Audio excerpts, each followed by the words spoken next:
Cinema ಬಂದ ಮೇಲೆ ಪಂಜುರ್ಲಿ ದೈವ, ಗುಳಿಗ ದೈವ ಎಂದರೇನು ಅಂತ ಪ್ರತಿಯೊಬ್ಬರಿಗೂ ಕೂಡ ಗೊತ್ತಾಯಿತು.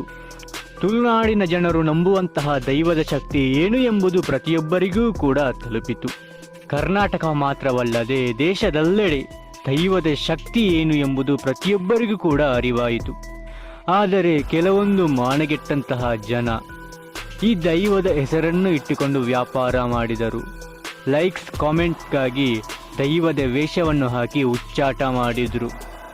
ಆದರೆ ಕೊನೆಗೆ ದೈವ ಕೊಟ್ಟಂತಹ ಶಿಕ್ಷೆ ಇದೆಯಲ್ವಾ, ಅದು ಅತ್ಯಂತ ಘೋರವಾಗಿತ್ತು. ರಿಷಬ್ ಶೆಟ್ಟಿಯು ಕೂಡ ಕಾಂತಾರ ಸಿನಿಮಾ ಸಕ್ಸಸ್ ಆದ ಬಳಿಕ ದಯಮಾಡಿ ದೈವದ ಕೂಗನ್ನು ಅನುಕರಿಸಬೇಡಿ, ದೈವದ ವೇಷವನ್ನು ಹಾಕಿ ಹುಚ್ಚಾಟ ಮಾಡಬೇಡಿ, ಇದರಿಂದ ನಂಬುವಂಥವರ ಭಾವನೆಗೆ ಧಕ್ಕೆಯಾಗುತ್ತದೆ, ಅವರ ಮನಸ್ಸಿಗೆ ಬೇಜಾರಾಗುತ್ತದೆ, ದಯಮಾಡಿ ಇಂತಹ ನೀಚ ಕೆಲಸವನ್ನು ಮಾಡಬೇಡಿ ಅಂತ ರಿಕ್ವೆಸ್ಟ್ ಕೂಡ ಮಾಡಿದ್ರು. ಆದರೆ ಇವರ ಮಾತಿಗೆ ಕಿವಿಗೊಡದಂತಹ ಕೆಲವೊಂದು ನೀಚ ವ್ಯಕ್ತಿಗಳು ದೈವದ ವೇಷವನ್ನು ಧರಿಸಿ ಸ್ಟೇಜ್ ಮೇಲೆ ನೃತ್ಯ ಮಾಡಿದರು, ದೈವದ ರೀತಿಯಾಗಿ ಅನುಕರಣೆ ಮಾಡಿದ್ರು, ರೀಲ್ಸ್ ಕೂಡ ಮಾಡಿದ್ರು.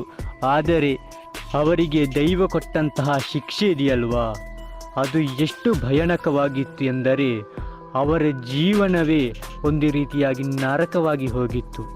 ಹೌದು ವೀಕ್ಷಕರೇ, ಕಾಂತಾರ ಸಿನಿಮಾ ಬಂದ ಮೇಲೆ ಎಷ್ಟರ ಮಟ್ಟಿಗೆ ತುಳುನಾಡಿನ ವಿಚಾರಗಳು ಎಲ್ಲೆಡೆ ಪಸರಿಸಿತು, ಅಷ್ಟೇ ಮಟ್ಟಕ್ಕೆ ದೈವದ ವಿಚಾರಕ್ಕೂ ಕೂಡ ಧಕ್ಕೆಯಾಗಿತ್ತು.